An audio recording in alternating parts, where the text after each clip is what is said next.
statement? Yeah, first and foremost, I just want to thank everyone at the Cure Bowl. This was an incredible event.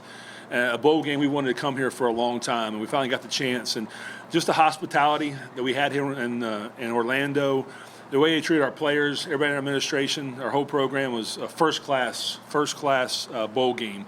And again, I want to say congratulations to Miami of Ohio for a great season. They're 11-2. They're MAC champions. They have a great program. And again, these kind of games come down to a few plays, and we were able to make a few more plays than they were. But I'm very proud of our football team to end up to win 9 games in a season, we're 3-4 in October, and we on a 5-game run. It's because kids like these, kids we recruit for our football program, believe in each other, believe in what we do. And again, we want to be conference champions, but in the end, we want to be champions. And we're the 2023 Cure Bowl champions. That beautiful heart will go back to our beautiful facility, and that will help us jumpstart the 2024 season. Joe, just talking about your MVP performance today, and getting out there, the team elements, and having to persevere through that. You can repeat that question again, my bad. Just talk a bit about becoming MVP. How much the elements play into this game, and being able to overcome those the rain. I mean, honestly, it don't really got too much to do with me. I mean, I just get the balls to the receivers, and they make the rest of the plays. But the rain, I mean, it's not too much of a big factor for us in Boone. I mean, we practice with snow, rain, cold, wind, all in one day, and it's sunny. So the rain is just another factor for us just to have fun and get wet. I hope they won't complain next time we go outside to practice in February when it's raining and snow, because it paid off today, these kind of elements. David Ware, 24/7 Sports. Joey, talking to Coach Ponce over the last couple of days, he said, yeah, I know what the weather forecast says. We're going to sling it as long as the weather allows us to. Can you take us through some of the conversation that you and Frank had about managing the weather and what you guys wanted to do with the passing game? Yeah, I mean, we just want to stay true to ourselves. I mean, the weather's going to be however the weather is. We can't control that. But, I mean, like I said, at practice, we're throwing in the rain. We're dumping footballs and buckets of water, making them even more wet. So, I mean, just our practice really helped us prepare for the weathers like this. Jessica Ely with Fox 35 in Orlando. Just wondering, with all the elements and just going against everything today, did you learn anything about yourselves with this win? We talk in our program every single day. We can only control what we can control, and this is not like Orlando in February out here. So, but again, we're just going to do who we are and try to do it better than everyone else. And we are fortunate enough to make a few more plays than they were today. And the elements are the elements, and we played in this in our conference quite a bit, and not as heavy as rain all game long, but.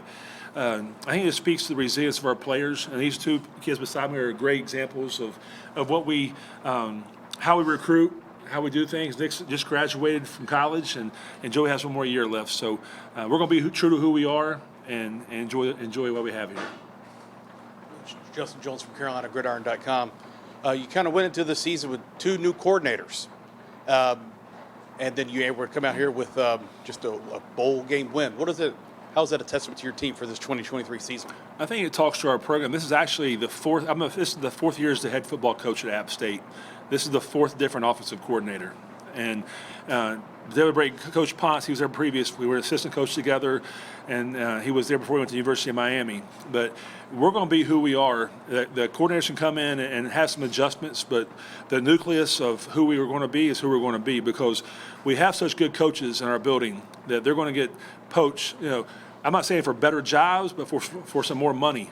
And we're going to be who we are, and we're not going to change, because it's too hard on these kids to change coordinators and change different terminology year in and year out. So we're going to be who we are, and our brand is strong right now. The A, you walk around anywhere in the country, the A, everyone knows it's App State. Nick, you got a bowl win in 19 and 20 earlier in your career. What's it mean to get another one and finish your career the way you guys did tonight? Man, it means everything to leave out a champion. You know what I'm saying? At App State, I come to compete for champions, so leaving out a champion just means everything to me. Nick, obviously the conditions were what they are. They talk about controlling what you can control, but how much of an advantage did that give you guys as a defense? Even knowing that they had some quarterback questions coming into the game. We just prepared how we prepare any other week. We don't take anybody lightly, so we prepared as the third string quarterback was the first string quarterback and came to practice ready to work. We had to go back and watch huddle film from high school. We weren't sure what we were getting. Nick, 5 years. You played in every game since you arrived at App State. You finish it up here with a bowl championship.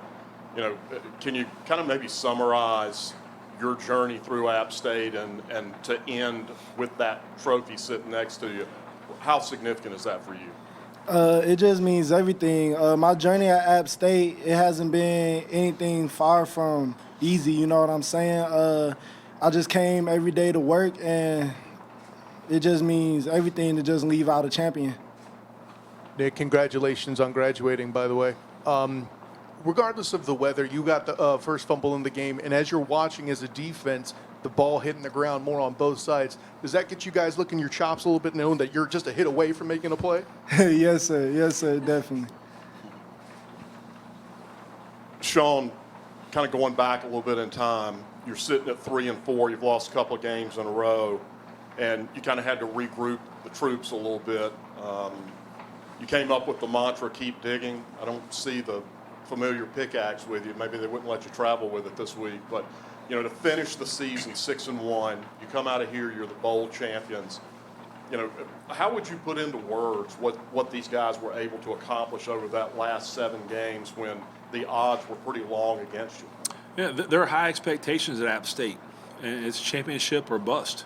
And being an alum from here and knowing what it takes to win, been part of great football season championship runs here, and we're sitting there 3-4, and I can remember it vividly. We're at Old Dominion, and we had lost 4 games by 19 points, had the lead in the fourth, or had a chance to win the fourth quarter.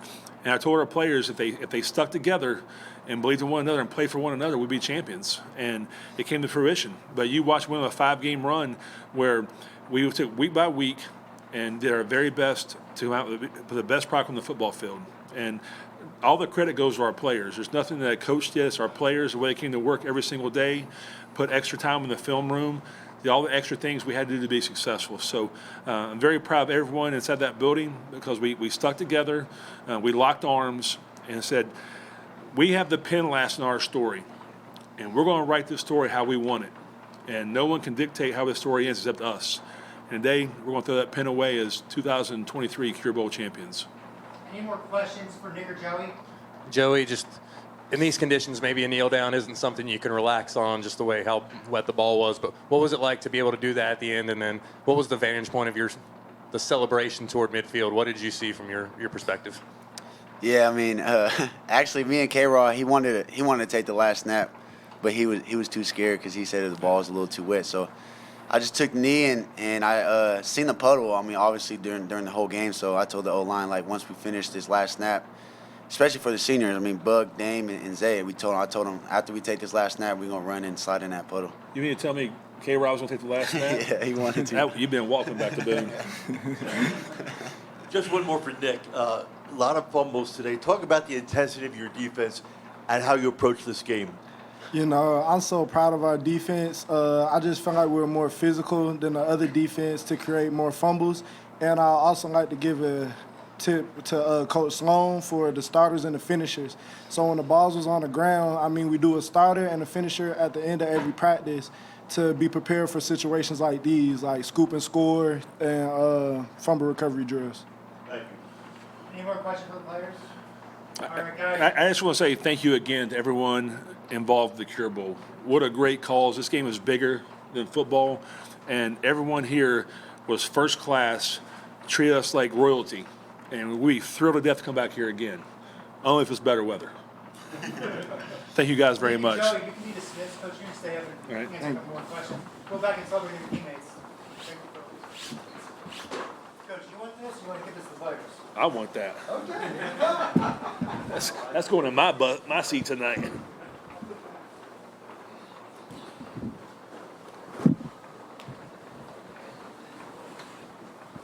Coach, just a general question for you. The timing of the transfer portal and its effect on all the bowl games, what's your opinion on that? If this was last year, I have a different opinion on it. You have to adjust with times. And if you don't, you'll get left behind. And we've had a couple of our players go into the transfer portal, and we're going to wish them the best of luck. And that's what we're going to do. Those kids gave us all they had for 3 or 4 or 5 years, but you just move on.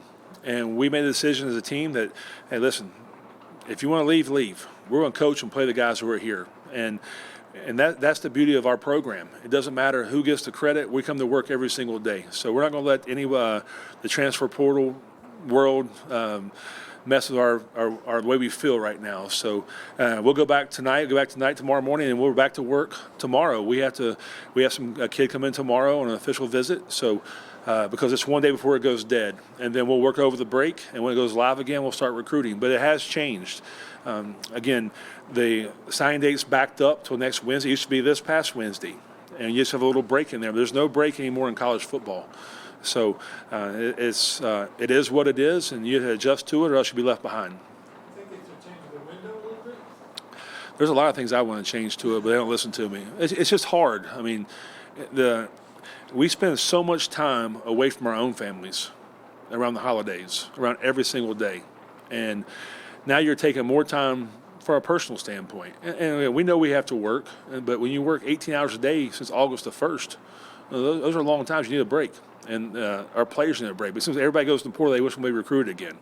So, again, we're going to do our very best to get the right kind of kids in our program. They don't feel our culture, we won't bring them in. Shawn, you also went through a defensive change that defensive coordinator Scott Sloan led midseason. You went away from a defense that has been epically successful during the history of the FBS era. Talk a little bit about Scott's vision to make that change, to make it work and get everybody bought in, because that defense really stepped up today in some key moments. It did. I believe it was, correct if I'm wrong, David, it was after the Old Dominion game. And we wanted to make sure we had our best players on the field, regardless of what position it was. So what we really did was took a safety and brought him to our outside linebacker position. And we're 3-4, and it was like playing Texas Hold'em. We threw it all in. And we all agreed as a staff, we met as a staff and said, listen, this is what we're going to do. We have to be all on the same page. There's going to be some rough moments involved in this, but this is what we're going to do. And for 3 quarters of the Southern Miss game, I said, I don't know if it's a good idea or not. But the fourth quarter, the tide started to change. And then we go on a 5-game run, and our kids believed in our coaches. And that's probably the biggest. Our coaches and kids have a great relationship. And when our coaches present something to our players, they're bought in 100%. And when that change happened, we started having some more success. The defense started playing better. Joey started playing better. We got a little bit of momentum. And momentum is a dangerous thing in college football. So we went all in, and it paid dividends for us this year. Joey obviously won MVP, but how critical was establishing that run game in the second half, especially considering what the elements were to kind of hold them off? And the elements were rough. I looked at our athletic director, Doug Gillen, and I said, man, I'm sorry, this is all we can do right here. So we had to make one more play than they did. And then we told our team that, again, strip the ball. Say we practice a start and a finish every single day about stripping, fumble recoveries, and all that hard work from the starters and finishers paid off tonight. But we had to make one more play than they did. And we did, and toward the end, I really think our running game started to wear them down a little bit. And Anderson Castle came in and did a phenomenal job. Our offensive line and tight ends blocked very well, and we were able to get 2 first downs and end the game. You mentioned it with Anderson Castle. Just how nice was it to see him reach over 100 yards rushing in a day where you guys needed, him and Roberts? I didn't know that. That's great news. No, you have to imagine, Anderson Castle was the number 2 running back in fall camp. In our last scrimmage, we did a goal line drill, and the first play, he felt his foot pop, and he wouldn't come out. He played 4 more plays, and he had to go out, and he had to have surgery the next day. And so he was out 7 weeks, 8 weeks to recover and come back, and I think it just speaks volumes for what kind of kid he is, what kind of great teammate he is to come in. I'm happy to see him have success because of the love he has for everyone in our building. Coach, we've talked about the elements plenty. A full inch of rain taking place during the game, according to what we're getting measurements here in the stadium. And we're talking a lot about the run game, as you would in that situation. Caden Robinson still caught 9 passes. What kind of preparation? What is it through the year? I think you mentioned something in practicing out at the facility. If you could tell us a little bit about what you think of Kane Robinson's performance. No, we were going to stay true to who we had to run the football. We had to throw the football some. It came to a point that there were 9 guys within 4 yards of our offensive line. So we had to throw the football. And I do think that's one thing we do great as a program is we practice in these elements so we're not scared of them. Because once you get in October in Boone, you're not sure what you're going to get. And we've been very fortunate this year to have great weather at home. Again, to be able to, we set the single season attendance record in our program for 3 years in a row. And so the weather was good. But tonight, I mean, it took it to another level. But our kids weren't scared of it. They wanted to go out and finish what they started. And I think it speaks volumes for the players we have in our program. So just wrap it up. Just what's the iconic moment from bowl week, and then what's the iconic moment for you today? Bowl week, I mean, I mentioned this earlier, it's just the bowl game in general. This is my first time being a part of the Cure Bowl and what it stands for. I lost my brother-in-law to brain cancer 2.5 years ago. Our tight end coach, Justin Watts, his wife Lauren went through breast cancer. She's got a clean bill of health right now. And just these games are special. I mean, the cancer does not discriminate versus anybody. And so we're very fortunate to be able to help raise money for a great cause. We want to come back again. And for me personally, it's never about me. It's about the players in our program that give their all for Appalachian State. And I think it speaks volumes for the kind of players we have on our team, the kind of kids we recruit, that they'll be champions if they stick together. Thanks, Coach. We enjoyed having you here, too. All right, thank you for all you do.